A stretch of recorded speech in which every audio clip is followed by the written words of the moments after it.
राजा और रानी सुनहरी कुंजी को लेकर भूल भुलिया से बाहर निकलने का प्रयास करते हैं। कुंजी की चमक अब फीकी पड़ रही थी, जैसे यह उन्हें जल्दबाजी का संकेत दे रही हो। लेकिन जैसे ही वे आखिरी सीढ़ी तक पहुँचे, दीवारें फिर से हिलने लगी। एक गहरी आवाज गूंजी, तुमने कुंजी प्राप्त कर ली है, लेकिन यह केवल शुरुआत है। क्या तुम इसे संभाल सकोगे? राजा ने दृढ़ता से कहा, हमने यह कुंजी अपनी प्रजा और सत्य के लिए प्राप्त की है। इसे किसी भी कीमत पर सुरक्षित रखेंगे। तभी अचानक एक दरवाजा उनके पीछे बंद हो गया और उन्होंने खुद को एक विशाल कमरे में पाया। कमरा काले धुएं से भरा था। धुएं के बीच से एक परछाई उभरी। यह परछाई पहले की तुलना में अधिक भयानक और विशाल थी। परछाई ने कहा, यह कुंजी केवल उन लोगों के लिए उपयोगी है जो अपने भय और लालच से ऊपर उठ सकते हैं। राजा विक्रमादित्य, क्या तुम अपनी सबसे गहरी कमजोरी का सामना करने को तैयार हो? कमरा बदलने लगा। राजा और रानी ने देखा कि उनके चारों ओर उनके अतीत के दृश्य उभरने लगे। राजा ने देखा कि वह एक युद्ध के मैदान में खड़ा था,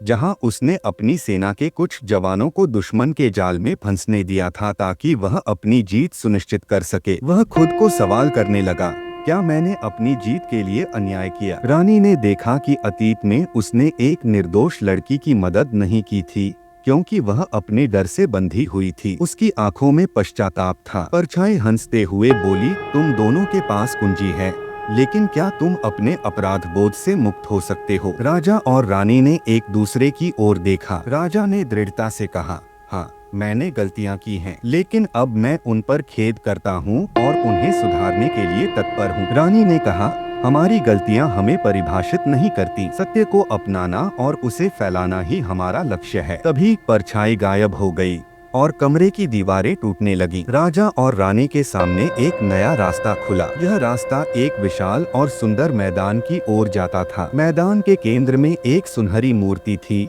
जो उनकी कुंजी का इंतजार कर रही थी। राजा ने कुंजी को मूर्ति के आधार में डाला। अचानक मूर्ति से प्रकाश फूट पड़ा और एक दिव्य आवाज गूंजी, तुमने सत्य और साहस की परीक्षा पास कर ली है। यह कुंजी अब तुम्हारे राज्य को उजाले और समृद्धि से भर देगी। मूर्ति के प्रकाश से कक्ष फिर से हरा भरा हो गया। राजा और रानी ने महसूस किया कि उनके भय और अपराध बोध को उन्होंने पीछे छोड़ दिया है। लेकिन जैसे ही वे लौटने लगे, दिव्य आवाज ने चेतावनी दी, याद रखना, हर सत्य की कीमत होती है। अगली बार परीक्षा और कठिन होगी। राजा और रानी अपने राज्य लौटते हैं। महल के ऊपर सुनहरी रोशनी मंडरा रही है, लेकिन आकाश में कहीं कहीं काले बादल भी छाए हुए हैं, संकेत देते हुए कि उनकी परीक्षा अभी समाप्त नहीं हुई। कैमरा महल की दीवारों पर चमकती कुंजी की छवि पर रुकता है और धीमे धीमे धुंध में खो जाता है, यह सवाल छोड़ते हुए, अगली चुनौती क्या होगी?